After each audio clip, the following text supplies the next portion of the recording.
There is a reality that is not talked enough about in America, and it's this: no man would tolerate this. Politics tramples women's dignity, their human rights, their bodies, their agency. And this project, this effort is underway here in America.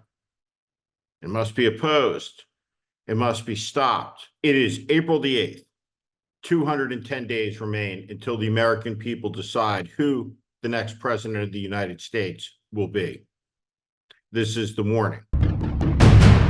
Donald Trump has laid out his position on abortion. He claims that he wants the states to decide the issue. Understand something. Donald Trump is surrounded by a phalanx of religious fanatics.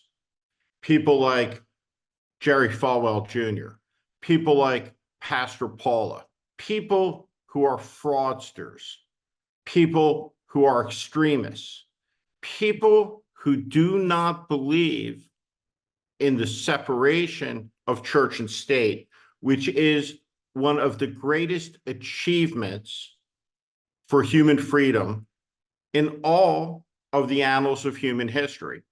It's an American invention. Trump is a huckster surrounded by religious hucksters. The religious extremists around Donald Trump have only ever wanted one thing from him: the bargain. Their support, the quid pro quo, was a return on an investment. And the investment was the overthrowing of Roe v. Wade. Donald Trump, when he says the Democratic Party believes in abortion after the birth, where Democrats supposedly, according to Trump, believe that the infant can be murdered, and that's an abortion as opposed to murder, it's all insanity. It's nonsense. No Democrat supports this. Nobody in America believes this. This is a lie, a slur, a defamation, a figment of Trump's imagination and the imagination of the religious zealots around him. But millions of Americans believe that the Democratic Party believes, as a core principle, that abortion, elective abortion, can happen right up to the moment of birth. And that is not true. That is not real. There are no elective abortions that take place in America in the 8th month, in the 9th month, up until the moment of birth.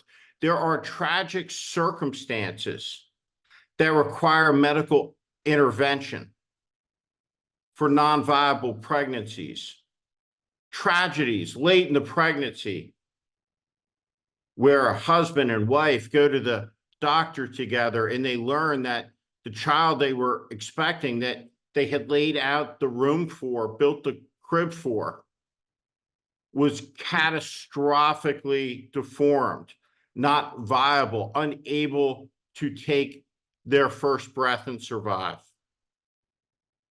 What do? This is a medical procedure. You don't need Lindsey Graham in the room for this. You don't need Marjorie Taylor Greene in the room for this. You don't need Mike Pence or the Mike Pences of the world in the room for this. Don't need Josh Hawley or Ted Cruz in the room for these decisions. The Republican Party that I grew up in and was part of for many years was supposed to be the limited government party, the small government party, but it has become deformed and hideous.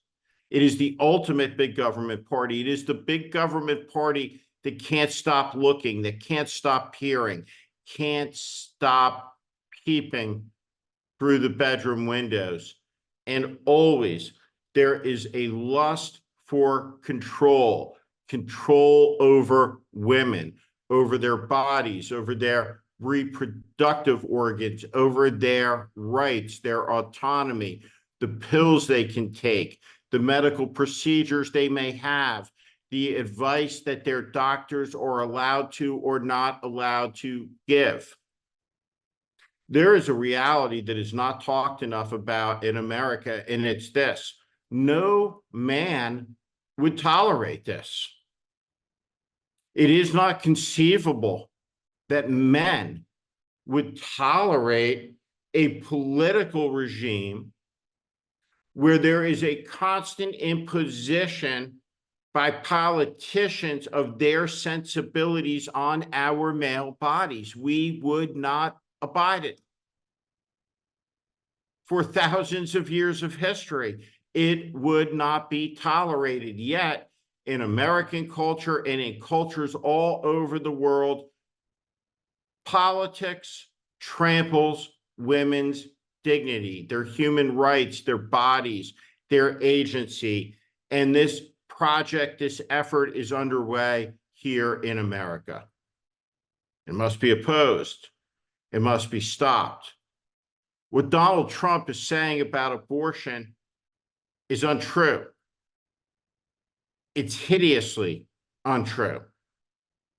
Donald Trump is an extremist on this issue. He has appointed extremists to the highest court in the land. They have decimated the bonds of trust between the American people and the judiciary.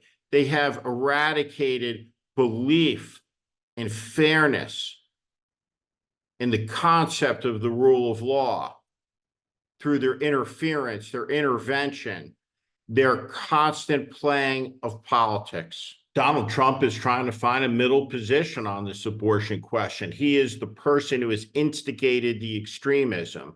He is the person who initiated the repeal of Roe v. Wade by nominating justices who overtly pledged to him a political result from a judicial outcome that badly corrupted faith and belief in the rule of law by the American people.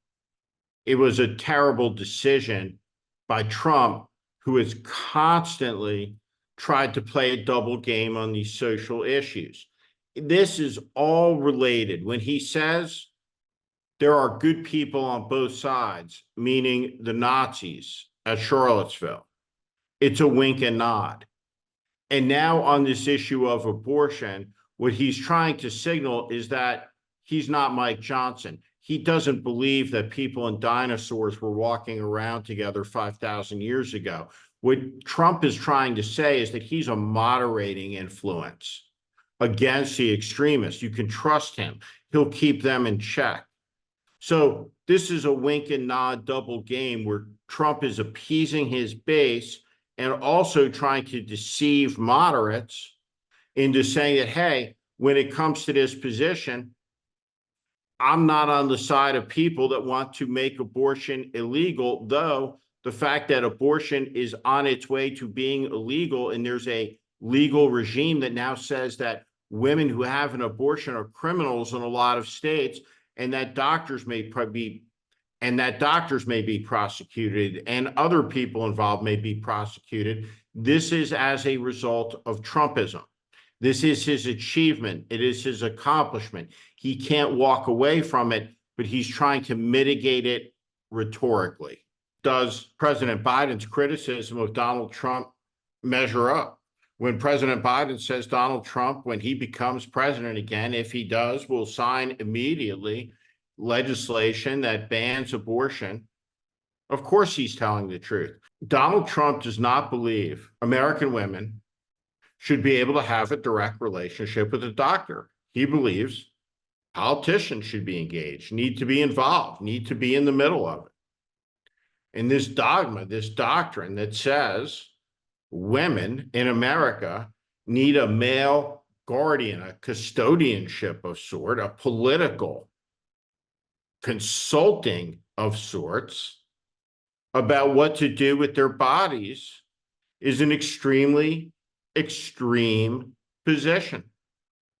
And the American people should recognize it for what it is. It is extreme. This is a dangerous moment in America where freedom is being trampled upon. And the groups that are most vulnerable are women, Black people, brown people, any minority group that has historically been downtrodden in America is in the danger zone. We should understand this. Women are at risk. They're at risk from a disease. The disease is fascism, because fascism is a dogma, a doctrine of control. And there has never been a political doctrine or dogma of control that has not landed very heavily on women. We should remember that as a first principle in this most momentous election that lies just 210 days ahead. Thank you for listening to my political commentary. If you like what you heard today, please also consider subscribing to The Warning daily newsletter on Substack.